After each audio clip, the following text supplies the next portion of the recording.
She doesn't have enough money to take care of herself, my daughter-in-law told the judge. Honestly, she's destitute. The word echoed through the courtroom, drawing a few sympathetic looks and more than a few knowing smirks. I sat quietly at the end of the polished oak table, my hands folded neatly in my lap. No one in that room seemed to notice my smile. They thought they knew exactly who I was. They thought they knew exactly how this story would end. What they didn't know was that while they were arguing over what little they believed I had left, they were completely ignoring $15 million sitting in an offshore account that had existed for more than 20 years. But I'm getting ahead of myself. My name is Eleanor Hayes. I'm 72 years old, a widow, a mother, and according to the documents my family's attorney had submitted to the court, a woman who could barely manage her own affairs. The hearing was being held in a downtown Chicago courthouse on a gray Tuesday morning. Rain tapped softly against the windows overlooking the city skyline. The courtroom itself smelled faintly of old paper, polished wood, and stale coffee. It wasn't the kind of place where families came together. It was the kind of place where families fell apart. Across from me sat my son Michael and his wife Courtney. Michael avoided looking in my direction. He spent most of the morning staring at the legal documents in front of him, as if they contained answers to questions he wasn't brave enough to ask. Courtney was different. She looked confident, relaxed, almost cheerful. Every now and then she would whisper something to their attorney and nod approvingly. She seemed very pleased with how the day was unfolding. The judge adjusted his glasses and reviewed another page from the file. "Mrs. Hayes," he said, glancing toward me briefly, "it appears there are concerns regarding your financial situation and your ability to independently manage your affairs." I nodded politely. "I understand, Your Honor." Courtney's attorney stood. "The evidence clearly demonstrates that Mrs. Hayes has struggled financially for years. She lives alone, has no meaningful income beyond retirement benefits, and lacks the resources necessary to make sound long-term decisions regarding her remaining assets." Remaining assets? The phrase almost made me laugh. It was remarkable how confidently people could speak about things they knew nothing about. I looked toward Michael. For just a moment our eyes met. I remembered holding him when he was a baby. I remembered helping him learn to ride a bicycle in our suburban neighborhood. I remembered sitting through Little League games in the summer heat and college graduations in crowded auditoriums. Yet somehow the man sitting across from me now seemed like a stranger. "We're only trying to help her," Courtney said softly. Her voice carried just enough emotion to sound sincere. "We're worried about her future." Several heads nodded sympathetically. If someone had walked into the room at that moment, they probably would have believed every word she said. I lowered my eyes to the stack of papers in front of me. Years ago, that kind of betrayal would have broken my heart. Now it simply confirmed what I had already begun to understand. People reveal themselves most clearly when they think you have nothing left to offer them. The hearing continued. Charts were presented. Statements were read aloud. Assumptions were repeated often enough that they started sounding like facts. Through it all, I remained silent. Not because I was defeated, not because I was confused, because sometimes the strongest position is the one that says nothing at all. As the morning session came to an end, the judge announced a short recess. Chairs scraped across the floor. Attorneys gathered their files. Courtney stood and stretched, looking relieved. Michael finally glanced toward me again. There was uncertainty in his eyes now, a flicker of doubt, perhaps even guilt. Courtney leaned toward him and whispered something that immediately hardened his expression once more. I watched them leave the courtroom together. Then I turned toward my attorney, Thomas Avery. He sat quietly beside me, reviewing a sealed envelope that remained unopened. His fingers rested lightly on the thick packet of documents inside. He looked at me and lowered his voice. "Are you absolutely certain you want to wait?" he asked. I looked through the courtroom windows at the rain falling over Chicago and smiled the same small smile I had worn all morning. "Yes," I said calmly. "Let them keep talking." After Thomas asked whether I wanted to wait, I simply nodded and gathered my purse. The recess lasted 30 minutes, but for me it felt like a journey backward through time. I sat alone in a quiet corner near the courthouse window and watched people hurry through the rain below. Most carried umbrellas. Some carried briefcases.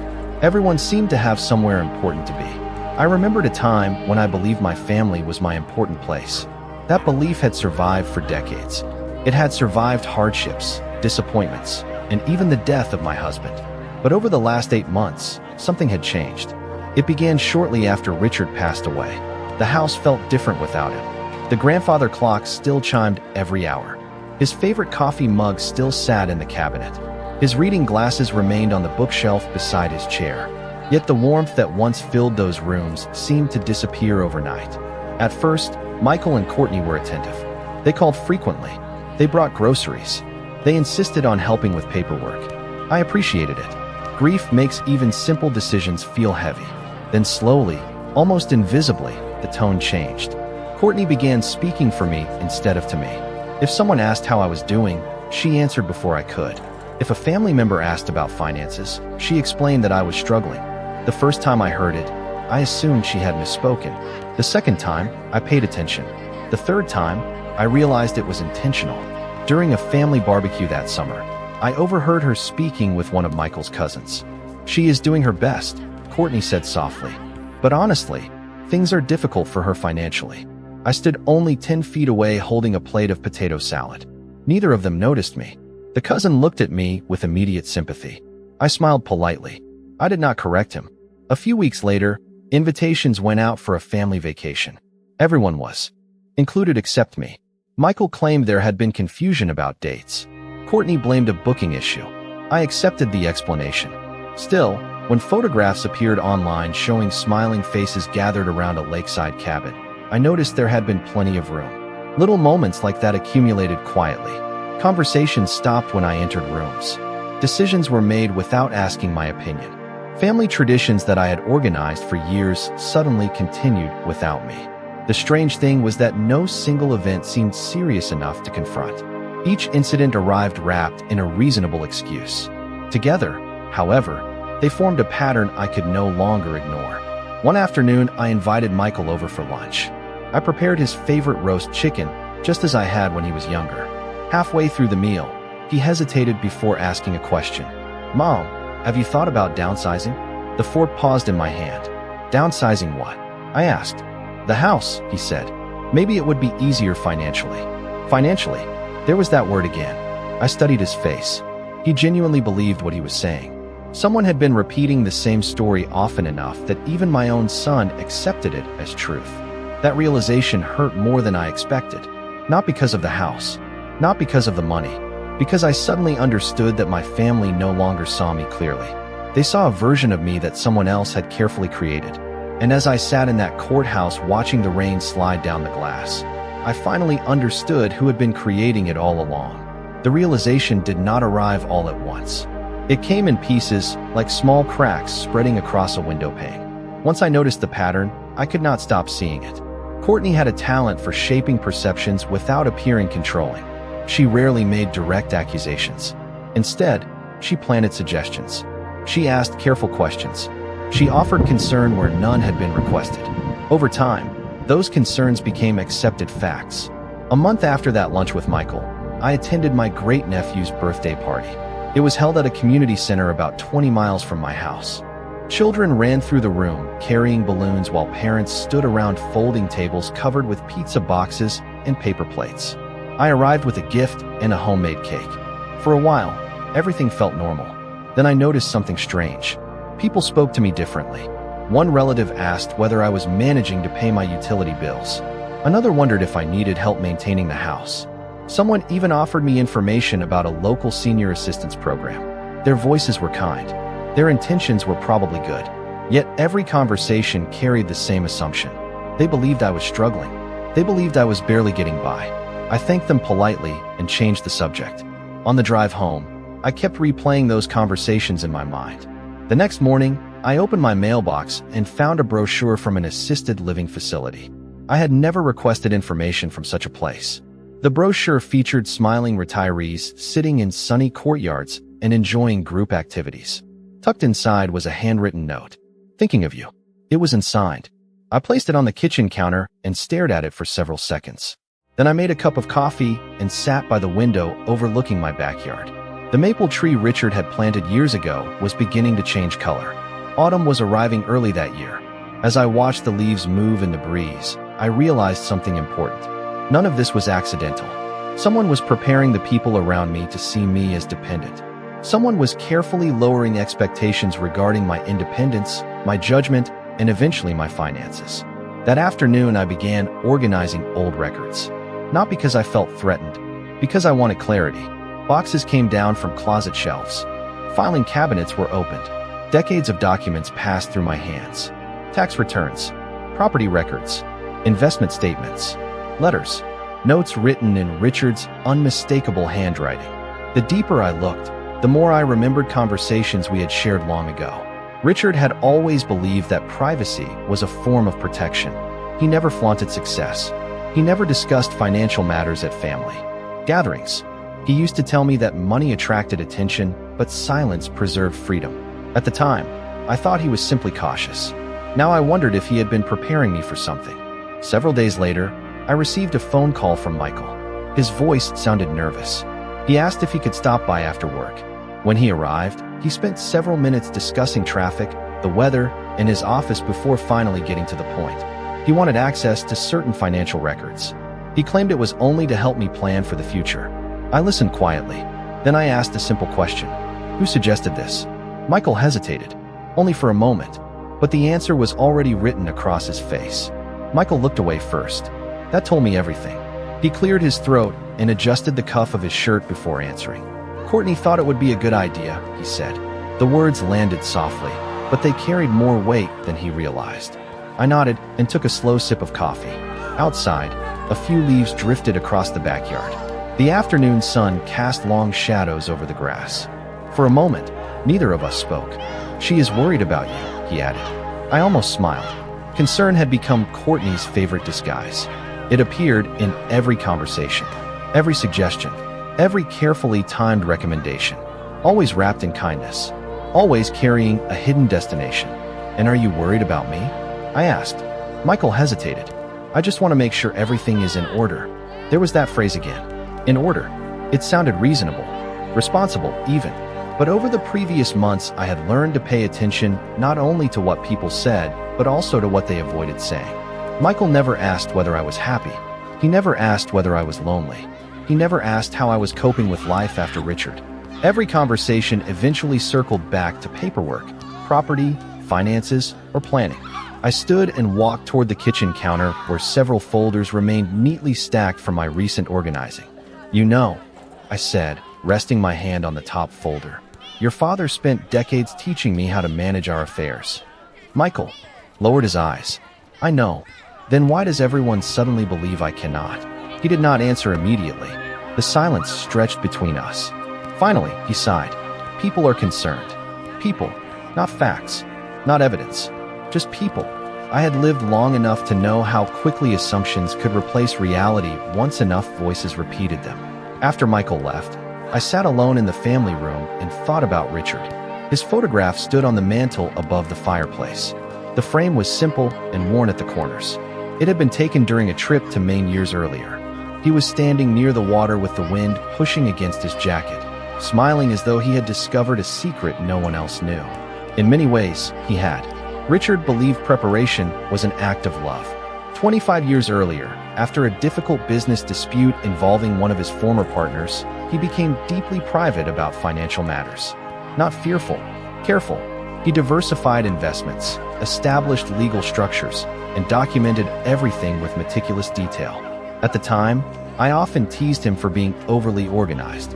He would laugh and tell me that one day I might appreciate it. Sitting there in the quiet house, I realized how right he had been. Over the following weeks, more unusual events occurred. A distant cousin called to ask whether I needed help paying property taxes. An old family friend offered to connect me with a financial counselor. Someone even suggested selling the house before expenses became overwhelming. Each conversation sounded different, yet every one shared the same foundation. The story had spread far beyond my immediate family. Courtney had been busy.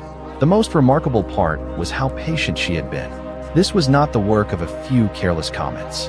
It had been built gradually, piece by piece, until an entire network of people accepted it without question. Then one evening, while sorting through correspondence, I found something that made me pause. It was a copy of an email that had accidentally been forwarded to me by a relative. The message was brief, polite, harmless on the surface, Yet buried within it was a sentence that changed everything. Courtney had written that difficult decisions regarding my future might soon become necessary because I was no longer capable of managing things on my own. I read that sentence 3 times. Then I placed the paper on the table and stared at it. For the first time, the full shape of the plan began to emerge. And once I saw it, I could not unsee it. I kept the email, not because it proved anything by itself, but because it revealed intent. Words matter, especially the words people use when they believe they are speaking only to allies. I printed a copy and placed it inside a folder beside several other documents I had begun collecting. Then I closed the folder and returned it to the drawer. I did not call Michael. I did not confront Courtney. I did not send angry messages or demand explanations. There was no point. People rarely admit what they are doing while they are still benefiting from it. Instead, I watched. The following month brought Thanksgiving. For decades, the holiday had been held at my house. Richard loved Thanksgiving. He would wake before sunrise, put on old jazz records, and spend the morning helping in the kitchen. After he passed away, I assumed the tradition would continue. Instead, Courtney announced that she and Michael would host the gathering. Everyone seemed pleased with the idea. I told them I was happy to attend as a guest. On Thanksgiving morning, I arrived carrying a homemade pecan pie and a small bouquet of flowers for the dining table. The house was already full. Laughter drifted through the rooms. Children chased each other between chairs. The smell of turkey and cinnamon filled the air. For a moment, everything felt almost normal. Then I noticed the seating arrangement. Name cards had been placed around the table. Mine was at the far end, separated from most of the family. It was a small thing, easy to dismiss. Yet throughout the afternoon, similar moments followed. Conversations stopped when I approached. Financial topics changed direction when I entered a room. Once, while carrying empty plates toward the kitchen, I overheard Courtney speaking quietly with 2 relatives. "We are just trying to protect her," she said. "She does not always make the best decisions anymore." The sentence was delivered gently, thoughtfully, almost compassionately. That was what made it effective. I continued walking without letting anyone know I had heard. Later that evening, after dessert, Michael asked whether I had updated my estate documents recently. The question seemed casual. Too casual. Several heads turned toward me at once. Waiting. Listening. I smiled and said that my affairs were in good order. Courtney quickly changed the subject. That reaction interested me more than the question itself. It suggested they were looking for information, fishing carefully around the edges, searching for weaknesses. As winter approached, the pressure increased. Letters arrived from attorneys. Some requested records. Others raised concerns regarding future asset management. Each document appeared reasonable when viewed alone. Together, they formed a coordinated effort. Eventually, the situation moved beyond subtle suggestions and family conversations. Formal proceedings began. The stated goal was protection, assistance, guidance. The language sounded noble. Yet every step pointed toward the same destination, control. One evening, I sat at the dining room table reviewing another stack of paperwork. Snow drifted past the windows outside. The house was silent except for the ticking of Richard's old clock. I opened one folder after another. Then I reached a sealed envelope that had remained untouched for years. Richard's handwriting appeared across the front. My name, nothing else. I stared at it for several moments before carefully opening the seal. Inside were several documents and a short handwritten note. The first line stopped me cold. If you are reading this, it means someone has finally shown you who they truly are. My hands remained still as I unfolded the note. Richard's handwriting had always been easy to recognize. Strong, precise, unhurried. The kind of handwriting that belonged to a man who never rushed important decisions. I read the first sentence again, then the second. By the time I reached the bottom of the page, the house felt quieter than before. Not because anything had changed around me, but because something had changed inside me. Richard had anticipated this possibility years earlier. Not the specific people, not the exact circumstances, but the pattern. He understood that wealth often attracted assumptions and that assumptions could eventually become pressure. Attached to the note were documents I had not reviewed in years. Detailed records, account information, legal instructions, investment summaries. Everything organized with the same meticulous care he brought to every important matter. I spent the rest of the evening reading. Hour after hour passed. Outside, Snow continued falling across the neighborhood. Streetlights cast pale reflections across the white sidewalks. Inside, the only sound came from the grandfather clock and the occasional turn of a page. The deeper I went through the documents, the more I understood the scale of what Richard had built and protected. Many of the investments had matured quietly over decades. Some involved properties. Others involved private holdings and international accounts established completely within legal requirements.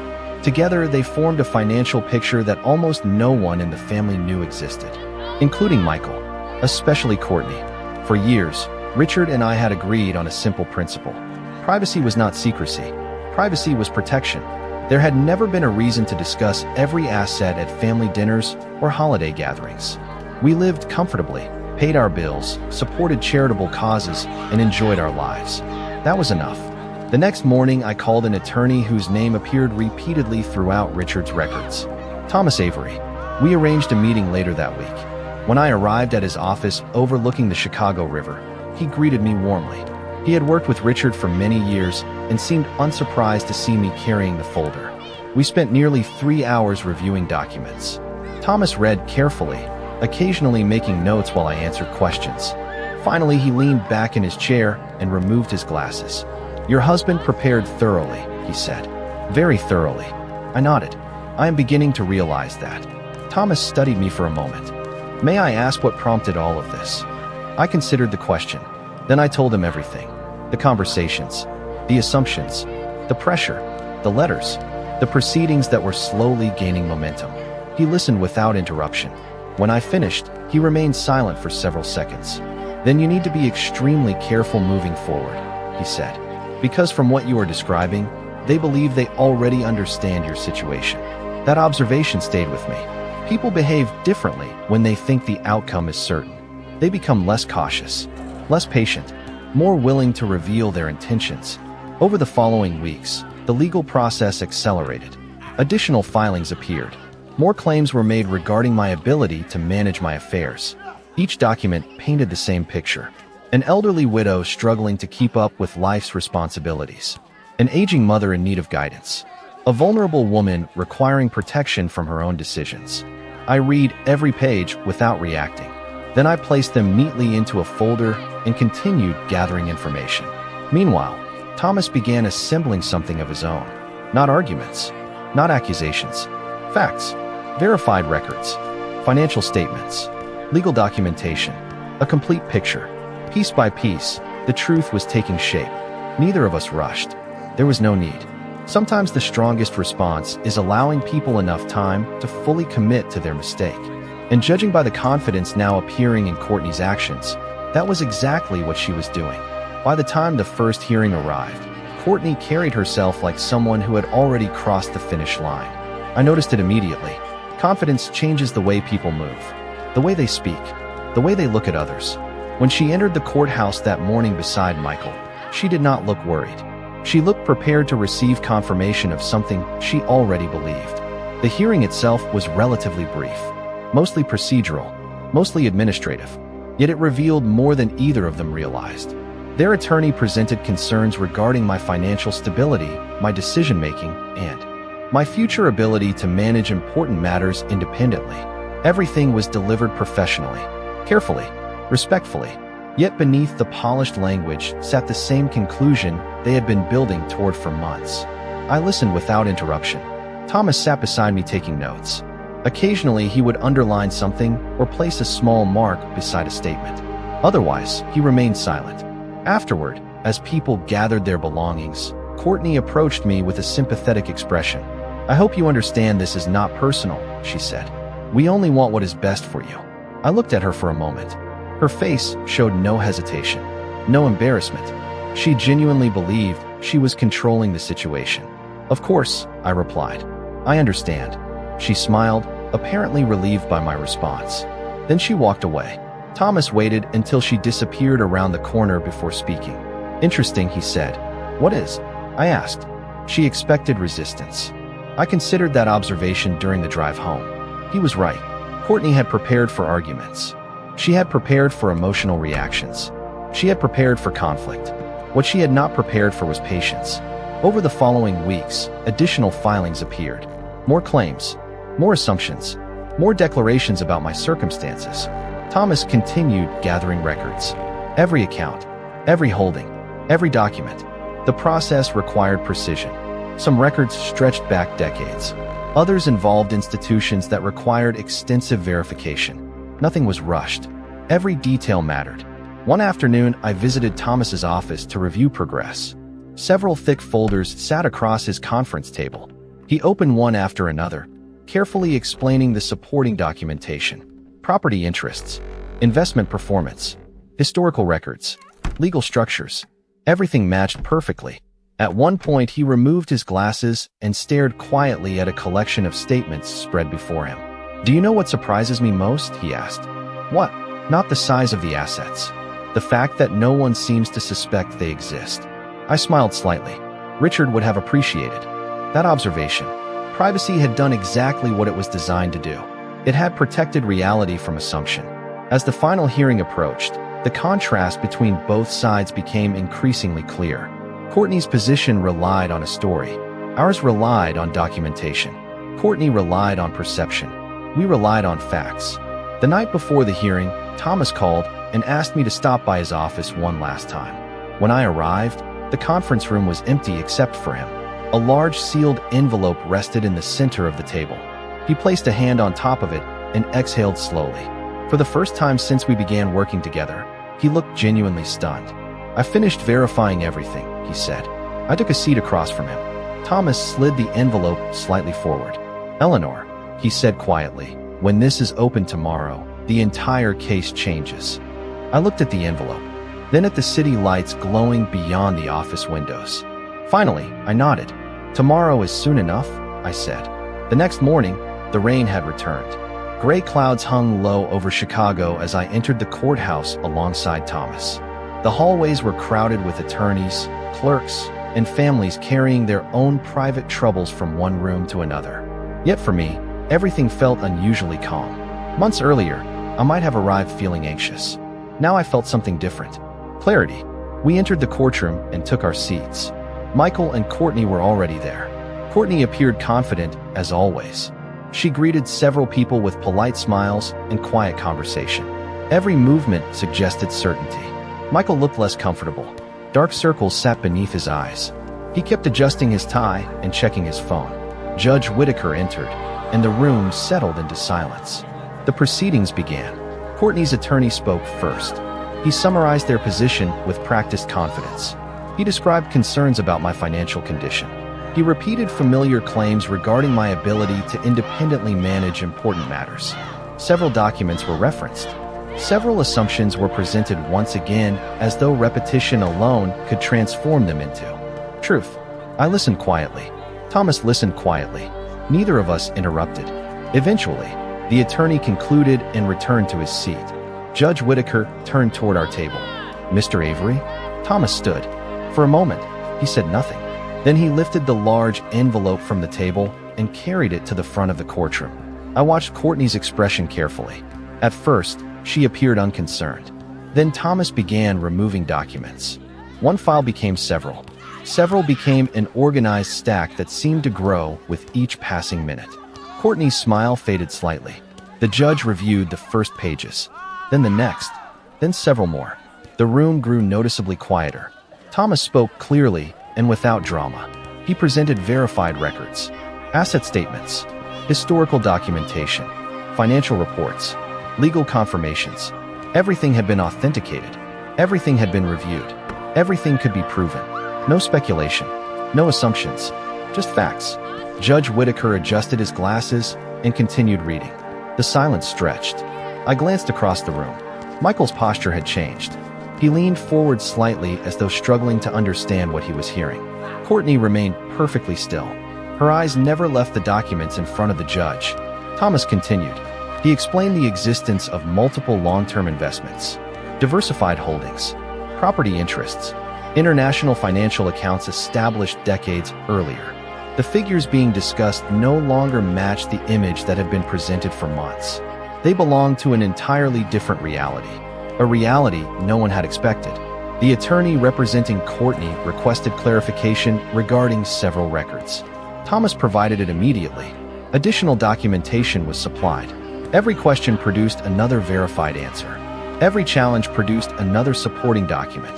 The story that had carried so much confidence only hours earlier was beginning to collapse beneath the weight of evidence. Then came the moment that changed the room completely. Judge Whitaker reviewed one final summary sheet before looking up. His expression remained professional, but even he seemed surprised. The total value of the documented assets exceeded $15 million. No one spoke. Not immediately.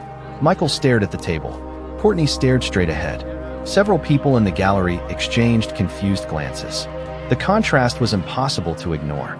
For months, people had discussed me as though I were a woman struggling to survive. Yet the evidence now sitting before the court revealed something entirely different. Judge Whitaker closed the file and looked toward Thomas, then toward me. The silence that followed felt heavier than any argument ever could. And across the room, for the first time since this entire ordeal began, Courtney looked genuinely uncertain. The uncertainty on Courtney's face lasted only a few seconds, but it was enough. After months of confidence, months of carefully guiding the narrative, months of presenting me as someone incapable of managing her own affairs, she had finally encountered something she could not explain away.